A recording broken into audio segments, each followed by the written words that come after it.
भाई और बहनों, कलाम साहब अच्छा आदमी है।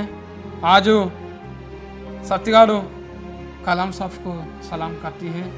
एक निमित्त अंदरम మౌనం పాటితం ఉంది. ఏంది నువ్వు ఒక్కొనివే కలం సార్కు నివాళులు అర్పిస్తున్నావా? ఊళ్ళు ఉంటే నాకు ఇవన్నీ ఎరక కావు. ఫట్నం వచ్చిన కాబట్టి అన్నీ ఎరకైనాయక. ఏం తెలిసింది తమ్మి? కలాం సార్ అంట మస్తు మంచోడు ఉండేనంట అక్క. ఫనబ్ సార్ లాకనే రాష్ట్రంలో ఫట్ ఉండే అక్క. అవును తమ్మి, సార్ ఎంత మంచి మనిషి అంటే రాష్ట్రపతి అయినా కూడా మామూలు మనిషి లెక్కనే ఉంటుండే. అక్క చంద్రాల్ సారు హైటెక్ లో సిటీని కనుక్కున్నట్టే ఈ సార్ను కనుక్కున్నారా అంటగా అక్క. అక్క గంత పెద్ద సార్ను చంద్రాల్ సార్ ఎట్లా కనుక్కున్నారా అక్క? చంద్రాల్ సార్ కనుక్కోలేదు తమ్మి. కలాం సారు రాష్ట్రపతికి పోటీ చేయనంటే లేలే సార్ మీ అసుంటోలే రాష్ట్రపతి పదవికి కరెక్ట్ అని పోటీకి ఒప్పించిండు. సత్యంగానా? చంద్రాల్ సార్ ఒప్పించిన ఆడు ఏమో ఇప్పుడు గైన జోలి నీకెందుకు గన్ని కలాం సారే మనసుంటోళ్ళ జీవితాలను కనుక్కున్నాడు. అక్క నేను కూడా నెత్తి మీద ఎంటికలు ఫుల్ పెంచుకొని ఒక కోట్ వేసుకొని అబ్దుల్ కలాం సార్ లెక్క అవుతా నేను. అరే నువ్వెట్లయితావు తమ్మి అబ్దుల్ కలాం సార్ లెక్క? అబ్దుల్ కలాం సారే చెప్పిండు అక్క, కళలు కనాలి ఆవిచని నిజం చేసుకోవాలంట అని. మళ్ళా అబ్దుల్ కలాం సార్ లెక్క కావాలంట అని కలగా అంటే మళ్ళా ఫరమ్ సార్ లెక్కనగానా? మా తమ్ముడే ప్రణబ్ ముఖర్జీ సార్ అవుతావు. అక్క మన ఊర్లో సర్పంచ్ గిరి చేస్తోలే మస్తు పైసలు ఎన్కేసుకుంటారు, కానీ కలాం సార్ అయితే పెద్ద పెద్ద ఫరువులు చేసి మళ్ళీ రాష్ట్రపతి చేసి కూడా ఒక పైసా సంపాదించుకోలేడంట అక్క. చిన్న ఉన్నప్పుడు ఎసొంటి ఫేర్ ఇంట్లో ఉంటుండేనో ఇప్పుడు కూడా అసొంటి ఇంట్లోనే ఉన్నాడంట అక్క.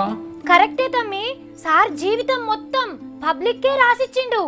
రాష్ట్రపతి ఉన్నప్పుడు మనసుంటి కామన్ పబ్లిక్ కు ఎవ్వరు అయినా తలుపులు తీసే ఉంచేటోడు. మనకు అందుకే నాకు కూడా కలాం సార్ అంటే మస్తు ఇష్టం అక్క.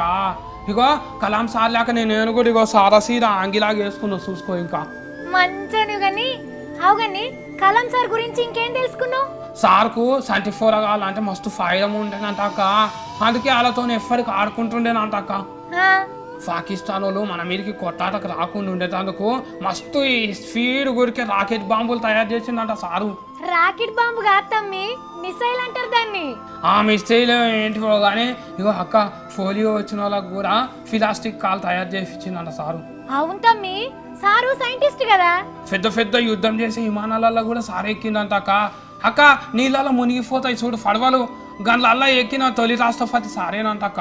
గిట్లా ఎప్పటికప్పుడు కొత్త ముచ్చట్లు నేర్చుకునుడు, ఆయనకు తెలిసిన జ్ఞానాన్ని నలుగురికి వంచుడన్న కలాం సార్కి మస్తు ఇష్టం ఉంటుండే. నేను చచ్చిపోయేటప్పుడు నలుగురికి పాఠాలు చెప్పుకుంటూనే చచ్చిపోవాలి, ఇదే నా ఆఖరి కోరిక అన్నడంట అక్క.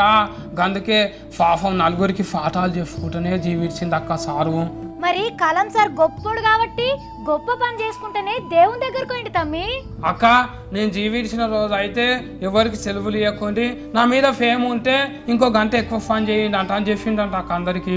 ఒక మనిషి గొప్పతనం చెప్పేదందుకు ఇంతకన్నా ఇంకేం కావాలా తమ్మి?